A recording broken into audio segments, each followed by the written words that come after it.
My name is Colleen Lambert, and I am Mi'kmaq Tourism, Culture and Recreation Director of Conn River Reserve. I'm also the chair of the Newfoundland and Labrador Indigenous Tourism Association. So I sort of just rolled into tourism through my logistical abilities. And I've got to say I love it. It's very demanding. It's very broad because we cover all of sports, recreation, leisure activities, community culture in the sense of drumming and dancing and the powwow and such, but also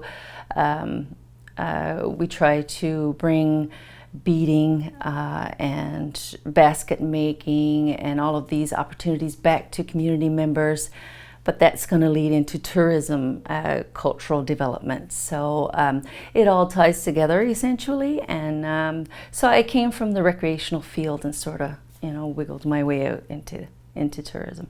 My name is Swan, and I'm the Executive Director of the Newfoundland and Labrador Indigenous Tourism Association. In the far north, I gotta say, we have two land masses, the island of Newfoundland and the large landmass of Labrador. Multiple Indigenous cultures there. Since a little girl, I did all sorts of different projects and things for work, and I found that tourism really resonated. I tried everything from teaching to guiding out in the wilderness, to working on events, to cleaning rooms and selling accommodations, to serving food, and I loved it all.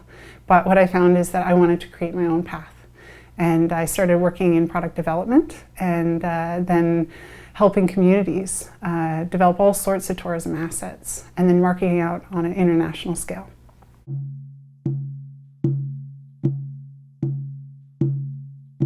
Tourism helps to decolonize within the Atlantic region because it allows us to share our culture.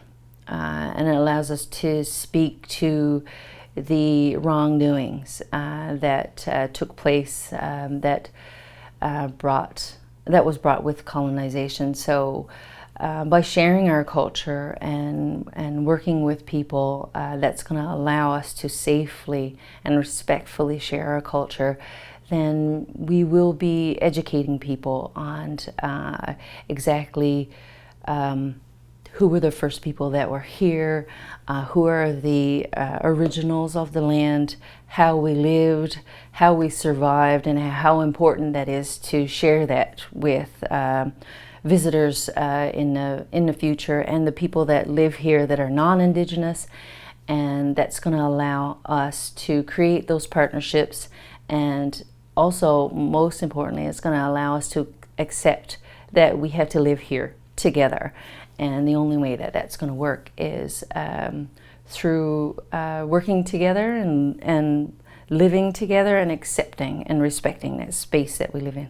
So often in any industry, you start to get set standards, and business, as fun and exciting as it is to make money and to offer something new, it's really hard sometimes. And we find in our current government structure and our social dynamics in most communities, it is more a stick over an apple and red tape versus, an open door. So in my opinion, when it comes to Indigenous tourism, we're looking at everything differently.